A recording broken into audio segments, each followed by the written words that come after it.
Hello everyone and welcome to this video. Now, I know it's been a long time coming for the final part of the second build challenge that I'm hosting. I want to thank all the contestants for their submissions, all the super cool boats that I've seen. Honestly, it was not easy to narrow it down to 10, let alone 3. So big pat on the back to everyone who participated in this challenge, all the contestants, all the viewers of my YouTube channel, and everyone else on my Discord. I want to thank each and every one of you for making this all possible, for making this so much fun for me to make these videos and build this community with you. With all these beautiful creations, I've gained some really cool ideas for future builds for myself, and I really do appreciate everyone taking the time and effort to participate and make this challenge a huge success. Now, one thing that is sort of housekeeping, but I need to mention it, is that with this taking so long, this build challenge, there'd been some changes with the game, and I know that there was hardships that came from fixing your ships, so I appreciate everyone that worked hard with me to sort of build their creation and make sure they work properly. Additionally, I had originally intended for my Patreon to be the part that the winner takes home. They take home a month subscription, I think, of Patreon. However, since then as well, I've decided that is just too much effort, too much work for me. I can't keep up, honestly, with real life and with my work and personal life, all that stuff. I really had a tough time sort of keeping the promises that came from my Patreon. So instead, what I'm doing is all my server boosters, they sometimes get little kind of tidbits of future releases and some future creations, as well as the OMA Golden Anchor Club. They also get to be part of some of the early releases and testing, so that's sort of what I'm doing for now. But what I will do is the winner of the challenge will get a special designation, a special role on my Discord server that they're going to get for a few months. I still haven't decided how that's going to work. It won't be forever, but it's going to be like a few month long term of having a really special role and some special bonus content and features that they get alongside that. So it's pretty much the same thing as what was given for the Patreon subscribers, with the addition that now the winner of this challenge will get their own special role. With that all said, I bring to you the top 3 contestants of the Starter Boat Gloat Challenge. Except we're going to start off with one honorable mention. The man, the myth, the legend, Mr. Lord Bison, again blesses us and spoils us with yet another fantastic creation. I could not make this video without making an honorable mention for this incredible ship. The creativity that we see in all of Lord Bison's creations is just incredible. He was the winner of our previous challenge for the Van Man, and honestly, this creation that he made here is mind-boggling. If you've missed how it works, you pretty much activate this and press this button, and this whole ship goes into this insane sort of metamorphosis where it honestly becomes a much bigger ship. It doubles in size. The whole bridge section moves. It has a helipad. It has a medical bay. It has all this crazy stuff. This creation is spectacular by all accounts, including this drop down bay that comes down, then our medical area that sort of slides out on these tracks. Everything is just pure spectacular. How it folds together, how it opens up. I didn't realize that at first when I saw this ship that it was going to be this cool or this kind of immersive, or rather metamorphic, I guess. But when I saw all this really coming together the first time, I was just blown away. Like, take a look at this. And even that part drops down, and honestly, when you see this, you wouldn't really think that this is starting off in the starter base. So, well done, Lord Bison. This is a beautiful ship, a very functional ship as well, with incredible commands, incredible systems.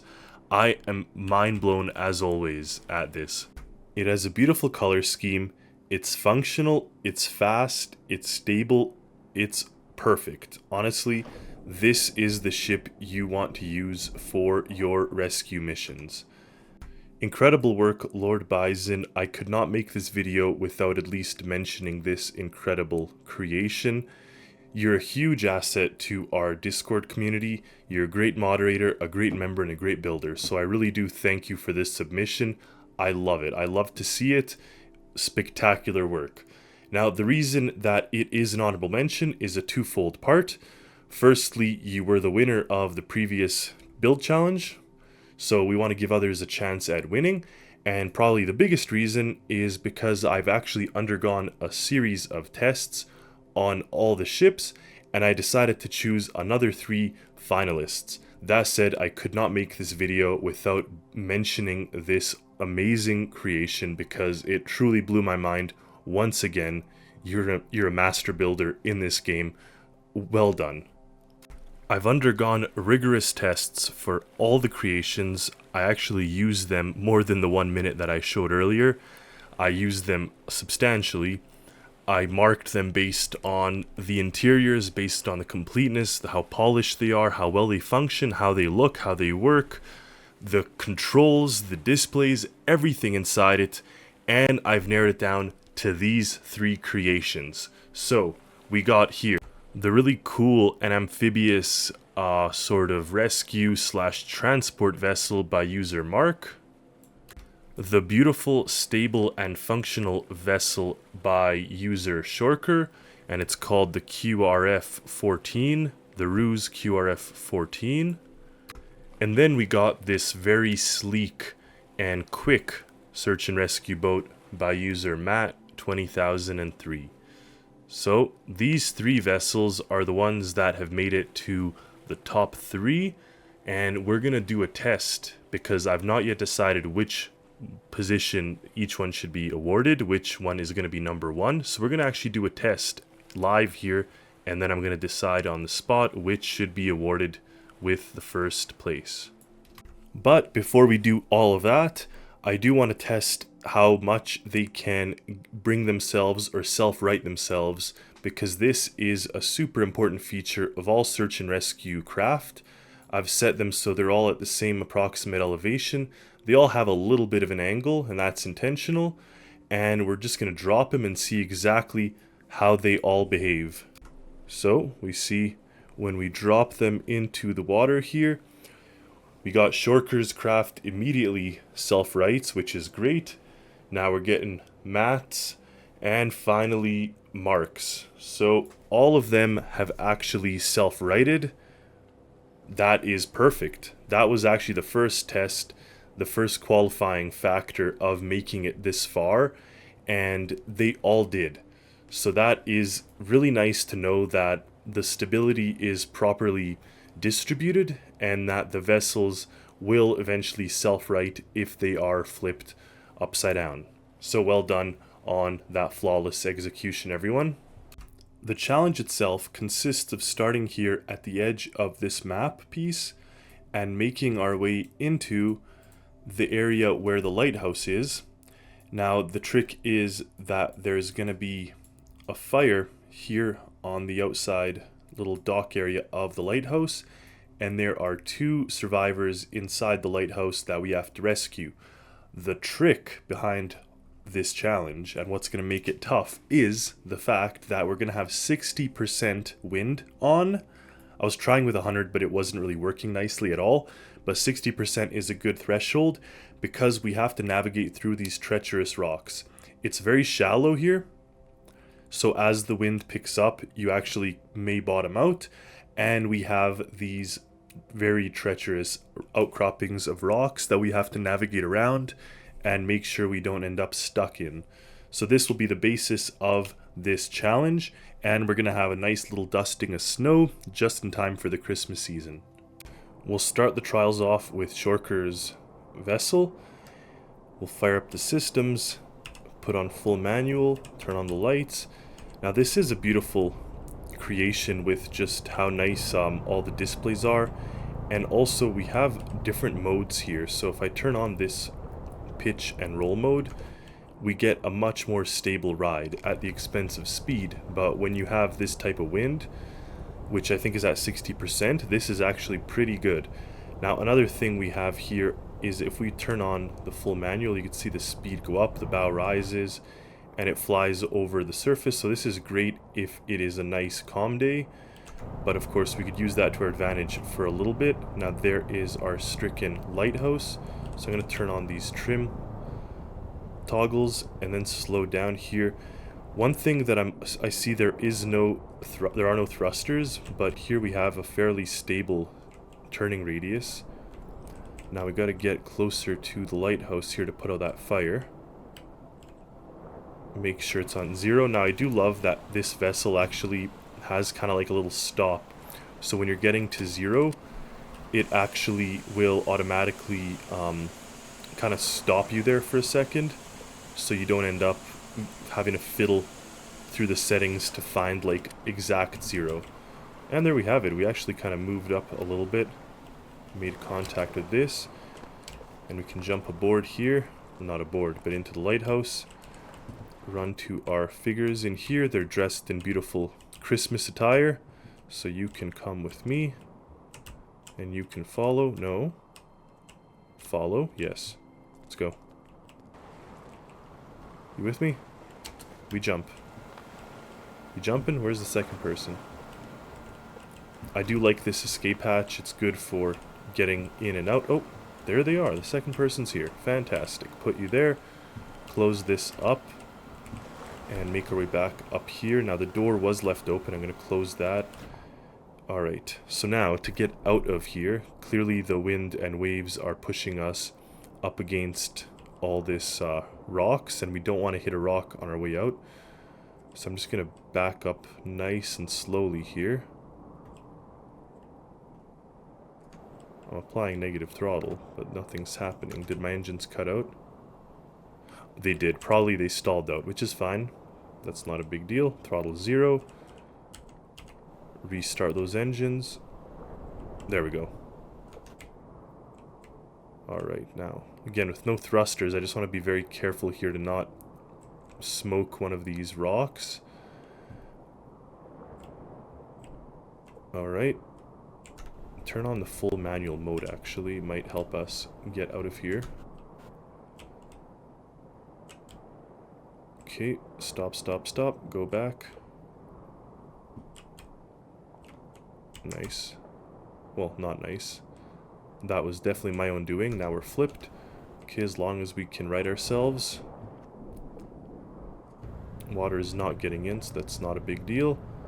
That was my own doing because I definitely added way too much throttle there.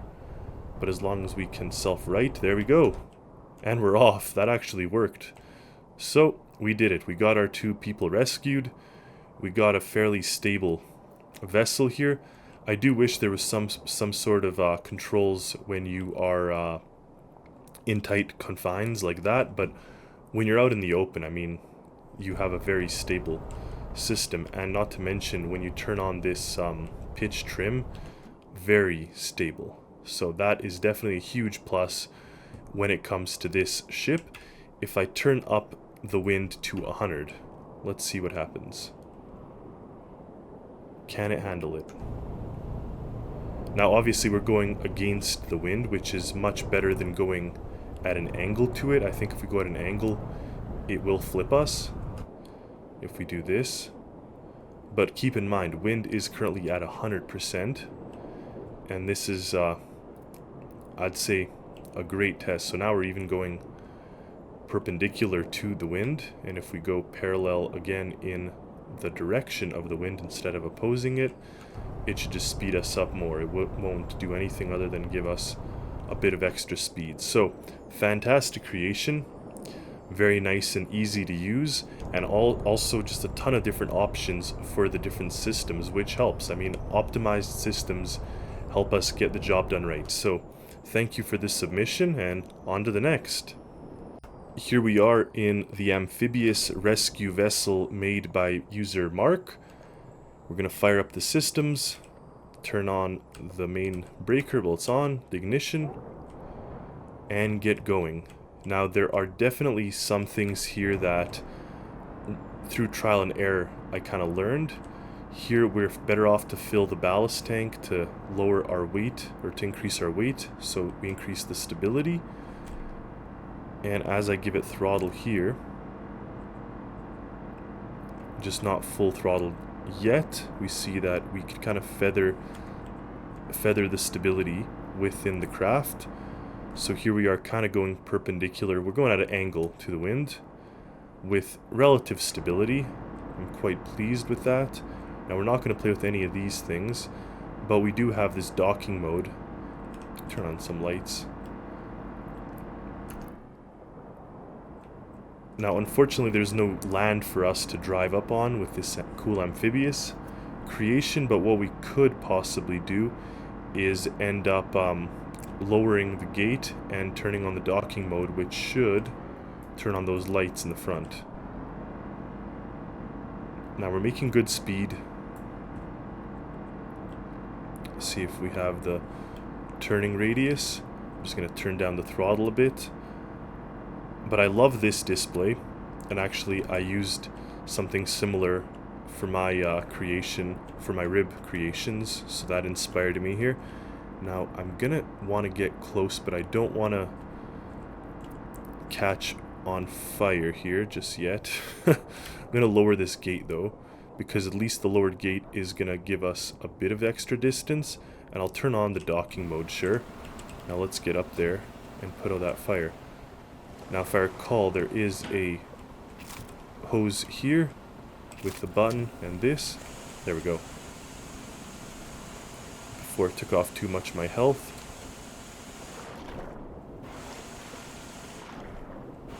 Alright. I think the fire is out from what I can see here. And we've actually docked ourselves to this, which is going to be perfect. I know it's only one of the sides, but that even helps. In here we get our survivors. Again, love the elf outfit. You can come with me. And Santa Claus hat. You can come with me. Actually, it's an elf hat. Oh. Cool. We even got some money.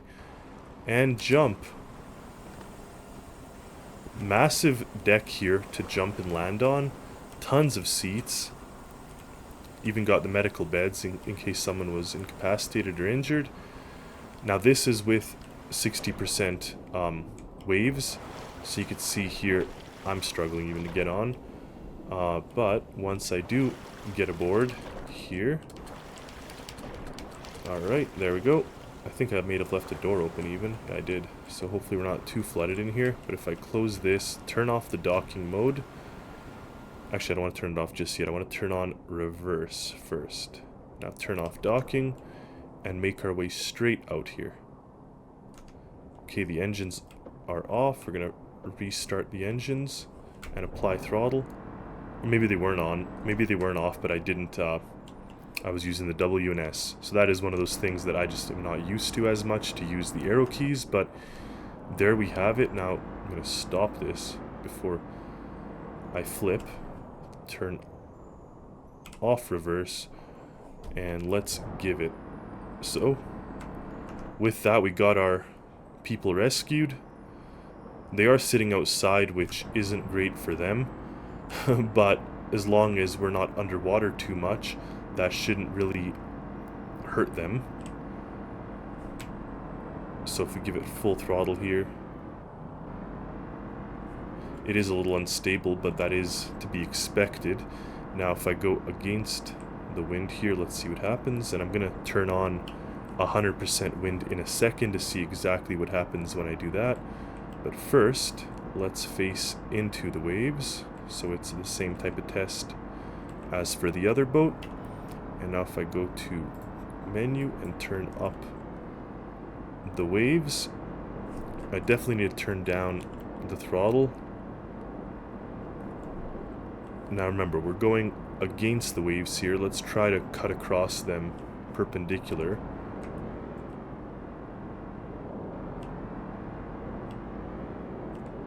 But that is tough. That is a tough ask, I think, for any vessel to do. I mean, 100% waves is fairly rare and difficult. But here we are. And if we go into, or with them, of course, I think that would be the easiest thing for any boat to do, personally.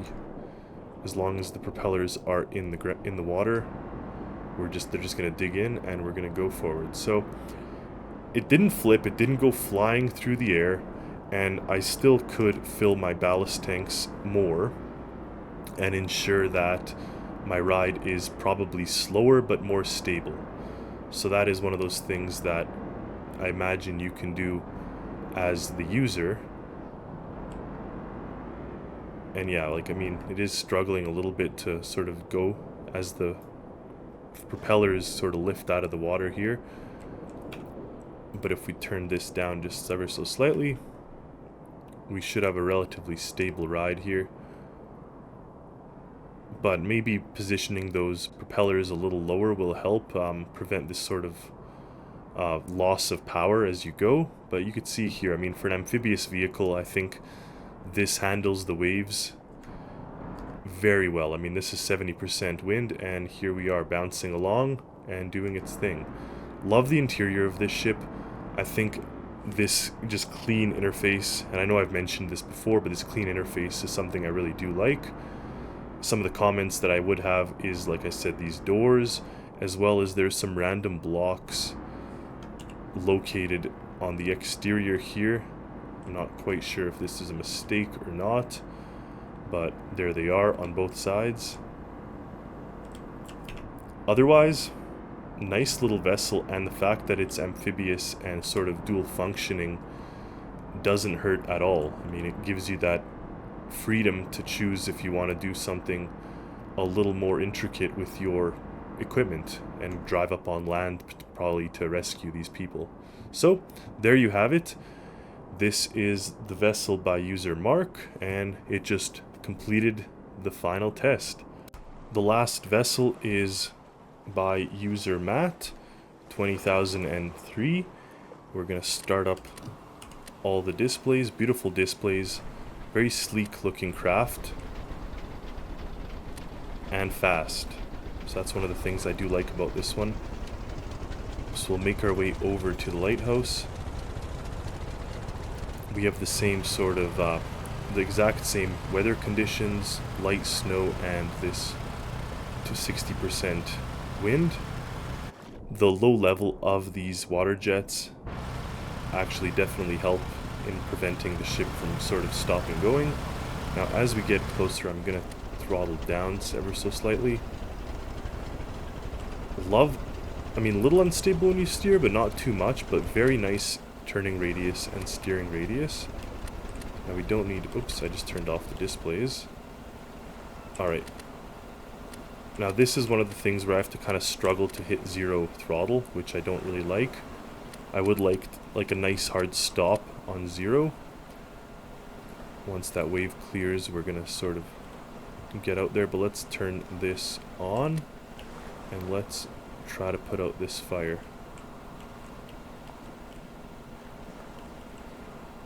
Oh, almost did it there.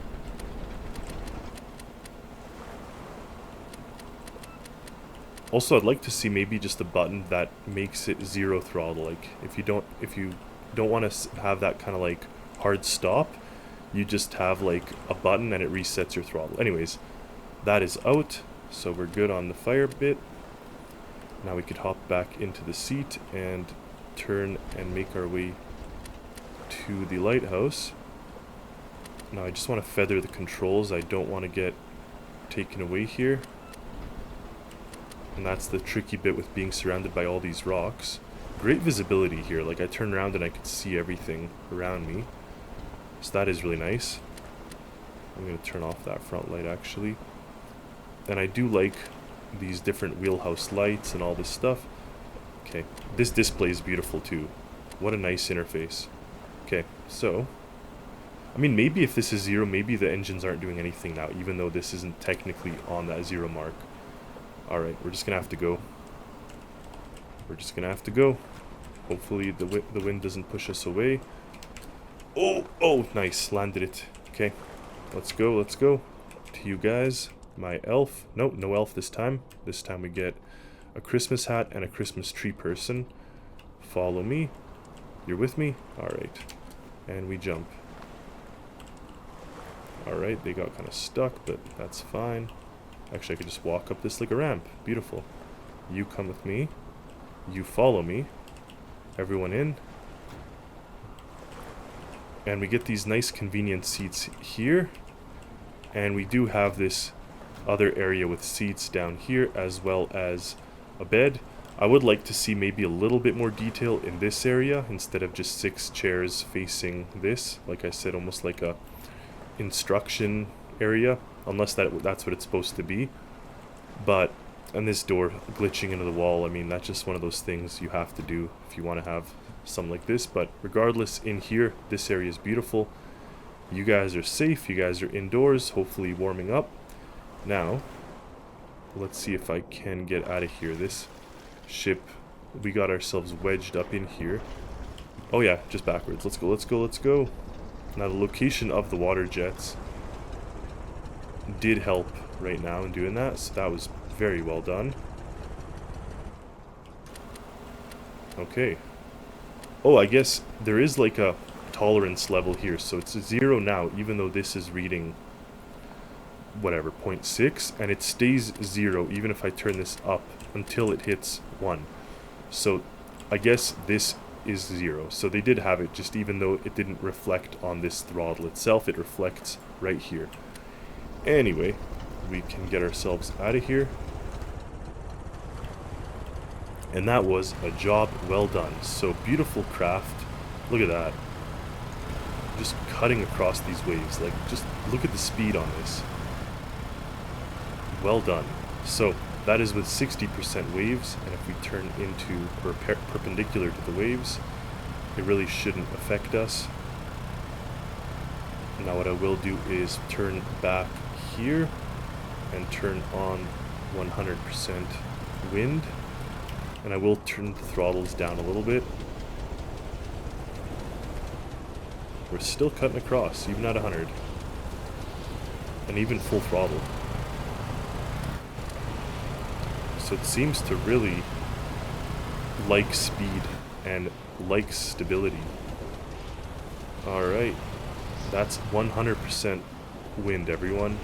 And if we turn perpendicular to the waves, we're still cutting across them. I mean, this low, sleek shape and surprisingly large interior for the fact that it is like not too big on the outside, but take a look at that. And if we go with the waves, oh,